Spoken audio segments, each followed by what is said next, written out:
अभी आपने ऐसा तरबूज खाया जिसका छिलका भी लाल हो, लें जी एक और लगाएं। ठीक, एक और लगाएंगे हम।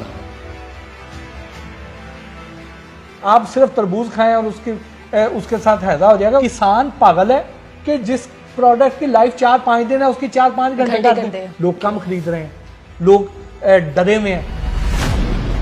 चंद दिनों से हमें सिर्फ यही बातें सुनने को मिल रही हैं कि तरबूज को इंजेक्शन लग सकता है या नहीं लग सकता है, या इस तरबूज को खाने से कई बीमारियां जो हैं वो फैल रही हैं। तो हमने सोचा क्यों ना हम फूड के एक्सपर्ट भी हैं मोहसिन भट्टी साहब, तो इन्हीं से जानते हैं। सबसे पहले हम ये जानना चाहेंगे कि ये सब चल क्या रहा है, ऐसा कुछ है? देखिए यहाँ पे आपके पास तरबूज भी मौजूद है, ये आपने लाल रंग भी रखा हुआ है, इंजेक्शन भी है। लोगों को दिखाते हैं कि जी क्या ये मुमकिन है या नहीं है, तो इसको आज तजर्बा करें ना। ठीक है, मैं करूं? जी बिल्कुल करें। ये इसमें से नहीं, इसको भी ना खोलें। अच्छा, इसमें से इंजेक्शन भरे ना जरा।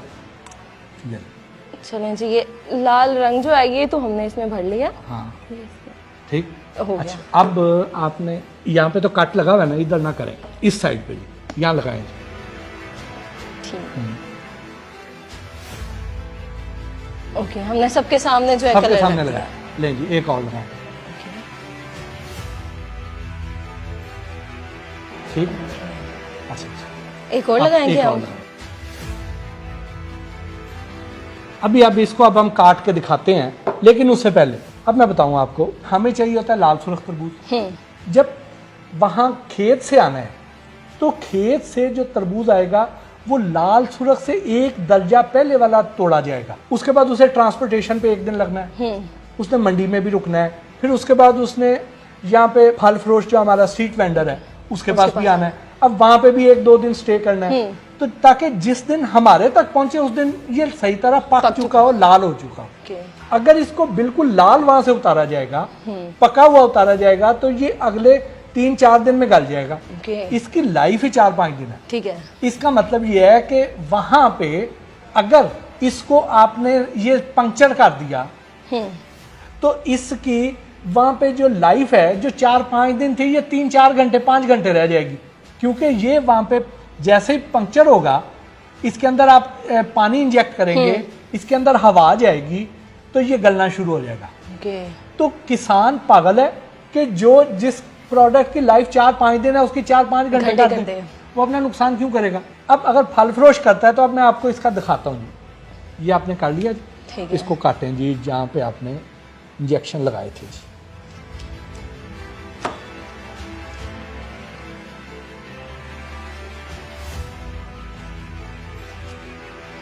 अच्छा, मुझे लग रहा है हमने जो इंजेक्ट किया था वो पानी तो वैसे ही बाहर आ गया जी।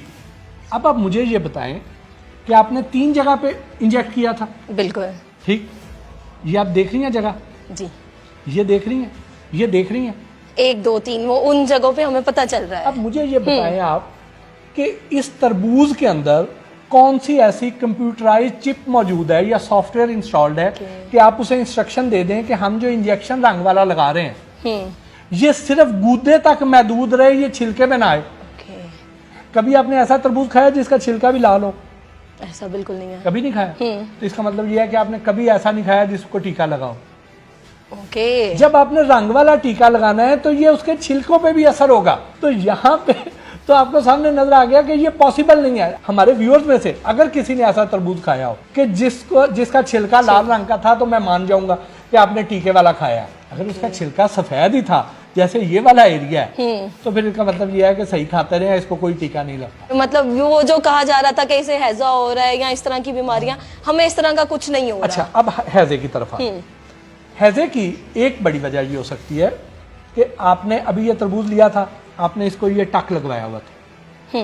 ठीक, बिल्कुल। हम नॉर्मली तरबूजे को टक लगवा के देखते हैं कि वो लाल है कि नहीं, लाल है कि नहीं, और अगर वो लाल नहीं हो तो हम नहीं लेते। ऐसा ही है। ठीक, और वो जो है वो जो छुरी है उसके पास वो जंग आलूद भी होती है और वो पता नहीं किस दिन से धुली हुई है, वो कितनी आलूदा हो चुकी है, तो उसने अंदर जो जर्म पहुंचाने हैं वो एक वजह बन सकती है। दूसरी वजह यह है कि आपने उसके साथ हो सकता है कोई ऐसा कॉम्बिनेशन बना लिया हो, आपने उसके साथ आइसक्रीम बाद में खा ली हो, आपने दूध पी लिया हो, आपने चाय पी ली हो, तो ये वजह हो सकती है।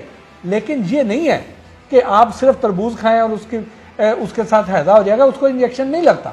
अच्छा, तो फिर जिन्होंने ये बात कही तो उनको क्या कहेंगे, या उनकी वजह से ये जो तरबूज बेचने वाले हैं या उन किसान हैं उन पर कितना असर हो रहा है? असर का आलम यह है कि किसान हमारा पहले रुल गया, जलालत और उसकी वजह से उसकी टेंशन परेशानियां, तो अब उसकी एक तरबूज की फसल थी, वो आपने इस तरह का खौफ में लोगों को डाल के उसकी जो है ना उस पर असर डाल दिया कि अब उसकी प्रोडक्ट को खरीद ही नहीं रहा, उसकी क्रॉप को लोग कम खरीद रहे हैं, लोग डरे हुए हैं और ऐसा ही है। उसको वो रेट ही नहीं मिल रहा।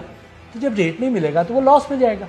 पहले उसे गंदम की वजह से लॉस हुआ, अब इस तरह की जो वीडियोस आ गई हैं उसकी वजह से उनका जो है ना उनका माली नुकसान हो रहा है। कोई ऐसा फल है जिसके अंदर हम इंजेक्ट चीजें कर सकते हैं? खरबूजे के साथ कर सकते हैं, गरमे के साथ कर सकते हैं। वो जो बंदा कहता है ना कि शर्तिया मीठे खरबूजे या शर्तिया मीठे यहाँ पे गरमे दस्तयाब है, जो उसका अंदर वाला गूदा है ना वो भी सफेद रंग का है और उसका छिलके की अंदर वाली साइड भी सफेद है, और जो उसको इंजेक्ट करना है स्क्रीन वो भी ट्रांसपेरेंट है, वहां पे लगाया जा सकता है। जिसको लगाएंगे वो एक साइड से गलेगा जहाँ पे वो लगेगा। आपने कई बार खरबूजा खाया होगा जो एक साइड से मीठा होगा एक साइड से फीका होगा, और जिस साइड से मीठा होगा उस साइड से गला हुआ भी होगा, ज्यादा गला हुआ होगा, पिलपिला सा होगा, तो वहां पे वो गलना शुरू हो चुका है। अब जैसे आगे आम आ रहे हैं तो आपको लग रहा है कि उसके बारे में भी कोई ऐसी वीडियोस आएंगी? आम के साथ सिर्फ ये होता है कि उसको वो जो वेल्डिंग वाला मसाला है उसे पकाया जाता है, वो जुल्म करते हैं।